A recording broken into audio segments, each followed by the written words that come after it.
2014 நிச்சயமாக பாராளுமன்றத்திலே ஒலிக்கும். அன்றைக்கு இந்து குழந்தைகள் அனைவருக்கும் இந்த கல்வி உதவித்தொகை வழங்கப்பட வேண்டும், வழங்கப்படும். அதற்கு நமக்கு இன்றைக்கு ஆயுதமாக இருக்கக்கூடிய பாரதிய ஜனதா கட்சியுடைய மாநில தலைவர் பொன் ராதாகிருஷ்ணன் அவர்கள் இந்த தொகுதியில இருந்து நிச்சயம் பாராளுமன்றத்திற்கு செல்ல வேண்டும். அவர் அருமைக்குரிய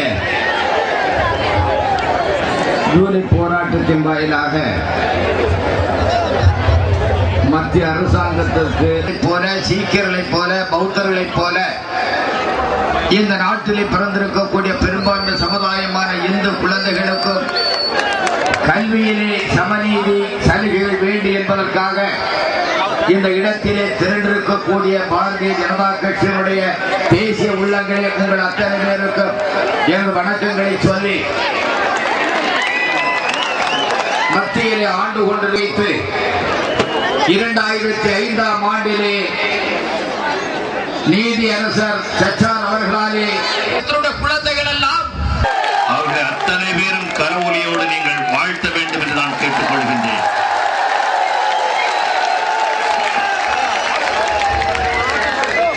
இந்து மாணவர்களுக்கும் கல்வி உதவித்தொகை வேண்டும் என்ற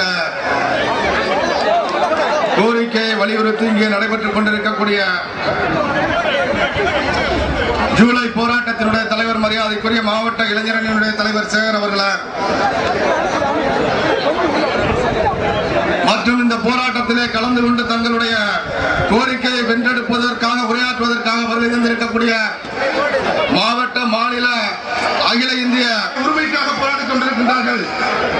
தன்னுடைய தன்மானத்தோடு வாழ்வதற்காக தனக்கு ஒரு சிறுபான்மையினராக வாழக்கூடியவர்கள் இந்த நாட்டிலே அவர்களை உயர்த்துவதற்காக தனியாக சலுகைகள் கொடுப்பது என்பது இந்து சமுதாயத்திலே எவ்வாறு இடஒதுக்கீடு கொடுக்கப்படுகிறது.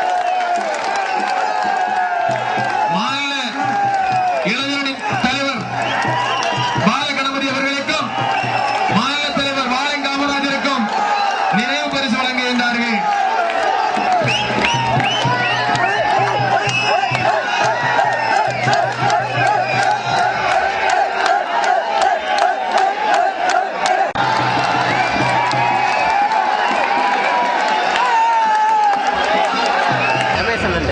அருமை சகோதரர் CS சேகர் அவர்களே, இளைஞரணியைச் சேர்ந்த பொறுப்பாளர்களே, ஆகவே இதில் குறிப்பிடப்பட்டிருக்கக்கூடிய விஷயங்களின் அடிப்படையில் காவல்துறை வருங்காலத்திலே செயல்படும் என்று சொன்னால் இங்கே இருக்கக்கூடிய பயங்கரவாதிகள் மேலும் உற்சாகப்பட்டு மேலும் பல கொலைகள் நடப்பதற்கான வாய்ப்புகள் உண்டு என்பதை காவல்துறை புரிந்து கொண்டாக வேண்டும். இன்று தமிழகத்திலே பயங்கரவாதிகள் பாரதிய ஜனதா கட்சியை குறிவிப்பதற்கு காரணம் பாரதிய ஜனதா கட்சி கிள்ளிக்கீரையாக தமிழகத்தில் இன்று இல்லை என்பதை நீங்கள் புரிந்து கொண்டாக வேண்டும். ஆகவே சொல்லுகின்றோம், நான் சொல்லும் போது எல்லா இடங்களிலும் சொல்வது, இப்போது நாம் நடத்தக்கூடிய இந்த ஜூலை போராட்டம் நிறைவான ஒரு போராட்டமாக இருக்க வேண்டும். நிறைவான ஒரு போராட்டமாக இருக்க வேண்டும். காரணம், அடுத்த ஆண்டு முறைப்படி வந்தது என்று சொன்னால் அடுத்த ஆண்டு ஏப்ரல் மே மாதத்திற்குள்ளாக பாராளுமன்ற தேர்தல்கள் முடித்தாக வேண்டும். நாளையே பாராளுமன்ற தேர்தல் வைத்தாலும் சரிதான்,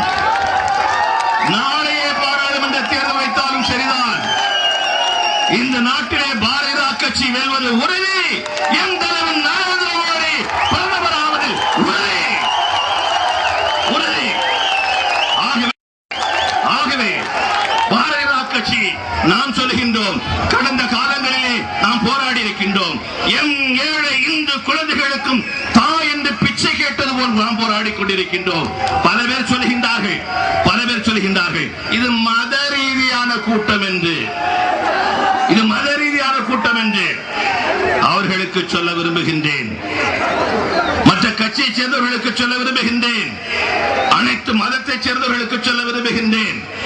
இன்று இந்த கூட்டத்திற்கு பாதுகாப்பு தந்து கொண்டிருப்பது கடற்கரையைச் சேர்ந்த கிறிஸ்தவ மீனவ சகோதரர்கள் இங்கே பாதுகாப்பு கொடுத்துக் கொண்டிருக்கின்றார்கள். இங்கே பாதுகாப்பு கொடுத்துக் கொண்டிருக்கின்றார்கள். கிறிஸ்தவ இளைஞர்கள் இங்கே நின்று கொண்டிருக்கின்றார்கள். பாரதிய கட்சிக்கு பாதுகாப்பு கொடுப்பதற்காக. ஏன், எதற்காக, எந்த நிலையில கொடுத்துக் கொண்டிருக்கின்றார்கள்?